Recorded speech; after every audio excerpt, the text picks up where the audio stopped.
So far, you've been introduced to primitive objects, and if you remember, those are your basic 3D objects, your building blocks that you can create a lot of forms with. Now, to just work with stock primitive objects is pretty limiting.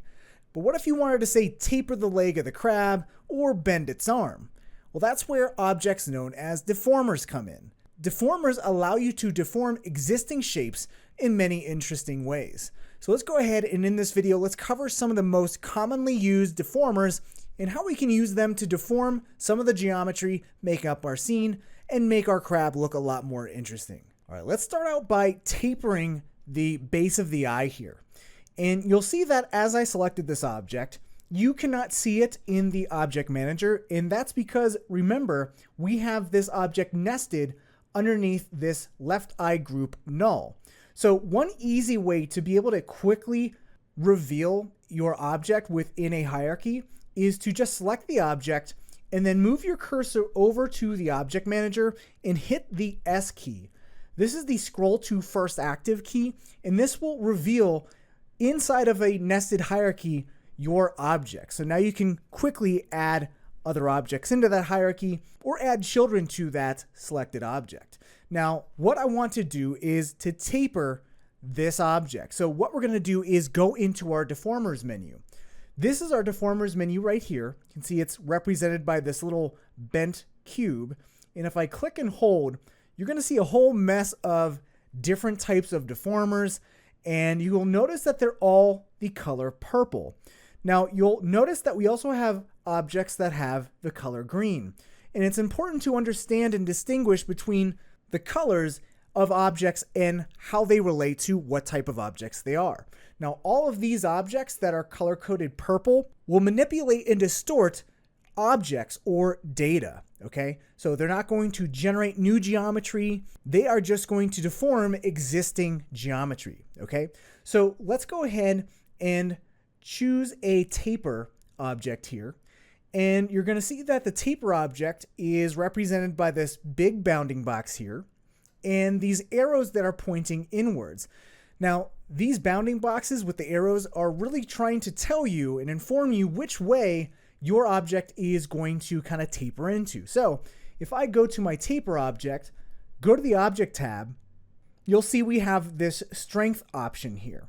Now I can either scrub here or scrub this area here, and you'll see as I bring up the strength percentage here that this bounding box is tapering on this side of this little cube bounding box. So these arrows are very helpful indicators of what this deformer is going to do. Now you'll notice that this object, this taper object, is not actually deforming anything at all in our scene. And that's because for a deformer to deform another object, it needs to be made a child of the object you want to deform. So our left eye base is the object that we want to taper in or deform. So what I'm going to do is grab our taper object and just drag this underneath as a child of this left eye base. And remember, if the arrow is pointing downwards with that object highlighted black, that means you're going to make that selected object a child of this highlighted object. So if I release my mouse, you'll see that this taper object is now a child of this left eye base, and you'll see that this just deformed just a little bit. Now, if you want to deactivate the taper, you can click this checkbox. It's going to change to an X, and it's totally going to go away. It's going to deactivate that deformer. So you can see the before and then the after. If I click that X and turn it to a checkbox, you can see that deformed state. Now you'll see that this bounding box is really, really large. And to be able to deform this predictably, we would probably want to, reposition this taper and scale it down to be the same size as the object that we want to deform. But this takes a lot of work, and there's an easier way to do this. So what I'm going to do instead is go to the taper object, and since this is a child of this eye base cylinder object, what I can say is right down here in the object tab, I'm going to click this fit to parent. And when I do that, what this deformer is going to do is snap to the bounding box shape of the object that it is a child of.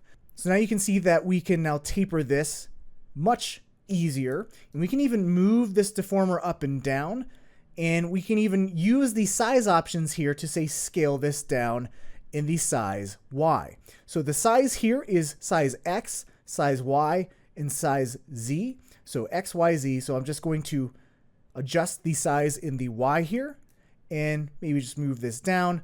Maybe we can adjust the curvature, which is just how much curvature do we want with that taper. If we bring this to 0, you can see this has no curve at all. If we bring this up past 100%, you can see we get this kind of bulging effect on the one end. Then there's also this fillet checkbox, which if you check that, you can kind of see that we're getting this really nice curve in there, and you can kind of have a lot of control over your taper. So I'm just going to uncheck the fillet there and just kind of bring down the curvature just a little bit. Maybe I don't even want any curvature at all. I just want this to be tapered ever so slightly. Now, maybe I decide that actually I don't want to taper this end. Maybe I want this to actually be wider. So I actually want to flip this taper. Now, instead of just rotating, hitting the R key and rotating this 180 degrees like so, let me just Command or Control Z to undo that. We can actually go into the taper object, and you can see there's this alignment option, which is basically if I use my move tool by hitting E and bring up the axis arrows, if I select the taper object, you can see that the alignment of this taper is going to be tapered in the positive Y direction. So the positive Y is the end that's getting tapered. But if I want to swap this around, I can just say, you know what, let's just use negative Y as the tapered end.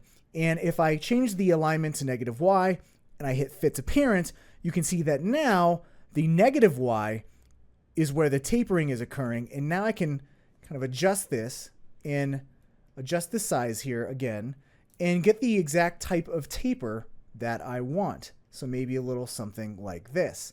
And then I can zoom out and just see what that looks like. And I'm really liking that amount of taper. Now let's go ahead and move on to, say, this arm here. Now again, I'm going to go and bring my cursor over the object manager and hit S to scroll to first active to reveal the left arm object here that I had selected in the viewport. And what I'm going to do is go back into my deformers menu and let's taper this cylinder as well. So I'm going to go to taper, and instead of just adding it to my object manager where it will be added to the top of the object manager here, what I'm going to do is hold down the shift key. And when I hold down the shift key, that's a modifier key where if I were to release my mouse over this taper object and have that left arm cylinder selected, if I hold the shift key down and release my mouse, you're going to see that this is going to automatically make the taper object a child of the object we had selected, which was that cylinder. So holding the shift key down with an object selected will make whatever object you're adding to the scene a child of that selected object. So we just saved ourselves a step. And now we can adjust this taper. And you'll notice if I zoom in here that the tapering is happening in the wrong direction. We definitely don't want to taper that way. So what we can do is change that alignment again. So we don't want this taper to align to the Y. We actually want to taper the base of the cylinder, which will be in the negative X direction. So this is positive X and this will be negative X over here. So if I change the alignment to negative X and fit to parent, you'll see that now this will be aligned in the negative X, and I can again adjust the size in the Y here. And you can see we got a little bit of curvature there. And we can kind of just adjust this strength here. And this is looking pretty good. If I just click off of that taper object, you can kind of see what this looks like. And I'd say that's looking really nice. Now, let's go ahead and let's also add a bend to the arm. So the arm and the claw can actually bend. And then the cool thing about that is we can actually like animate that bending deformation. So we've been using tapers so far. So let's go ahead and add a bend deformer here. So I'm going to go ahead and select that cylinder again and go to my deformers menu, hold that icon button down, and I'm going to go to the bend tool. I have this left arm cylinder selected, and I'm going to hold the shift key down again and release my mouse, and that will make that bend deformer a child of that left arm. And then you'll see that we have the same kind of strength parameters here, but you'll see this is totally bending in the wrong direction here. So let's just kind of zoom in here to see what exactly is going on. So just like the taper object where we had these arrows that was giving us a hint as to where and how this object was going to taper our object, if I select the bend deformer, you can see two arrows. So one arrow that if I increase the strength, you can see starts to bend. So this is where the bend is going to align to in that positive Y. And then the direction in which this is bending to is revealed with the direction in which this arrow is pointing, which corresponds with the angle. If I adjust this angle, you can see if I just kind of orbit overhead here, you can see I'm actually changing the direction in which this object is bending towards. So I'm just going to right click on that arrow to reset that to the default of 0 degrees. So I don't want to bend this up in the Y direction. I actually want to bend this object in the X direction and bend my claw like this, okay? So what I'm going to do is change the alignment from plus Y to plus X. Remember to hit fit to parent again. And now you'll see that my bending arrow, the direction in which this is going to bend, is towards the X direction here. So now I can rotate this, and you can see some kind of chunky polygon action here. And remember how our objects, our primitives, have these segment options. And remember how we can see those segments is going into our garage shading with lines. And remember the shortcut key for that is NB. So I'm going to hit N and then B, and you can see these segments, and you can see why this is getting distorted like it is. This bend deformer is bending a pretty low poly object with very low height segments. We only have 4 height segments to create this bending arc. So to have a smoother bend like this, we need to add more definition or segments to make that a nice smoother curve. So in the height segments on our cylinder, I'm just going to up the segments here. And you can see that as we up those segments, we're getting a much nicer smooth curve. So when using deformers, it's very important to pay attention to how many segments you have, how many subdivisions you have, because to bend or deform in a smooth way, you're going to need to add more definition or more polygons to your object via these segment sliders. So let's get out of the garage shading with lines by hitting N and then A to go back to normal garage shading. And you're going to notice when I bend this cylinder here that it's kind of stretching and deforming a little bit. To prevent that, we can check on this keep length, and we're not going to have that cylinder kind of extend outwards. So we can kind of adjust like this. Another thing you're going to note is that this bend deformer is only affecting this left arm. So how do we get this bend deformer to also bend this left claw sphere? Well, there's 2 ways that a deformer can affect objects. You can either have it be a child of that single object, or if you want to deform multiple objects, you can actually move that deformer to the same level of hierarchy as the objects you want to deform. So I'm just going to move this bend deformer out from underneath being a child of the left arm and have it be in the same level of hierarchy as the sphere and the cylinder. And when I release my mouse, you can see that now, with this bend deformer being the same level of hierarchy as both of these objects, I'm now bending both the cylinder and the sphere. Now, when I get this high enough, you are going to see that we're getting some weird stuff happening. That's because this bend deformer is a little bit too long. So what I can do is constrain this bounding box to be just big enough in the Y to just encompass this cylinder. So I'm going to go ahead and go down in the Y centimeters here in the size, and I can move this like so. And now I can bend this like this.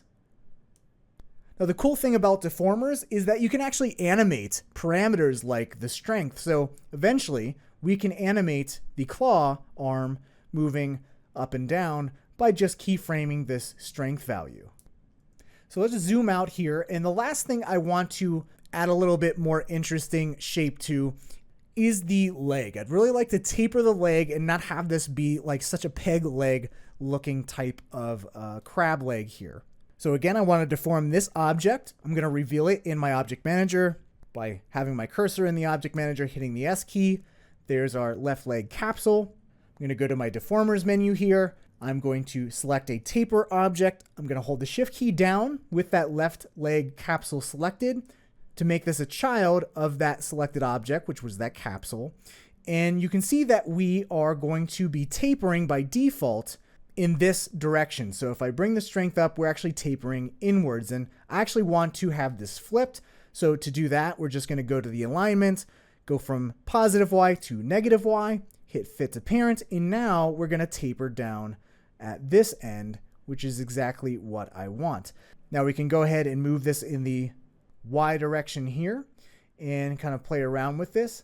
And you'll notice that the bounding box is just kind of tapering this object, and there's this harsh cutoff where if I unselect that, you can see where that bounding box ends is where that tapering just kind of continues. So it's just tapering, and this is going to be the size of the rest of this object.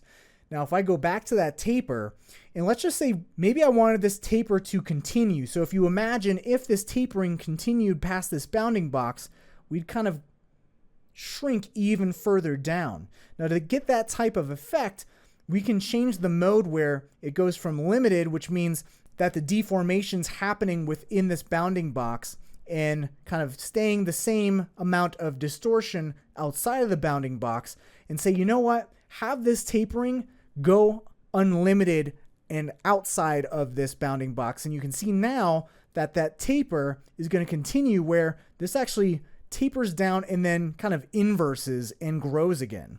So I can adjust this strength here. I can still move this up or down, but now you can see that that tapering is going to continue and extend beyond that bounding box there. So in some situations, you may want that to be unlimited. Now, if you choose this within box, which I rarely ever do, you can see that outside of this bounding box, there's no distortion at all. So unlike limited, where the distortion kind of just did the distortion and continued that distortion, and where the unlimited also continued beyond that bounding box, within box just keeps all that distortion within that bounding box. Again, this doesn't create really good desired results, so I usually stick with limited or unlimited, and I kind of like unlimited, and I'm just going to adjust this though. So we have this really nice taper going on there. You can also adjust the size and the Y if we wanted to do a little something like this. Let's go ahead and add a bend to the leg as well so it doesn't look so stiff. It still looks kind of like a peg leg. So what I'm going to do is select this left leg capsule again, go up to my deformers menu. Let's grab a bend deformer. I'm going to hold the shift key down again because I want to make this a child of the left leg capsule. There you go. Not only is it made a child, but it's also automatically fit to parent here. And you can see that the bend arrow means it's going to bend in this direction. Definitely don't want to do that. I want to bend in this direction. So I'll just show you right there. It's bending in the wrong direction. Command Control Z to undo that.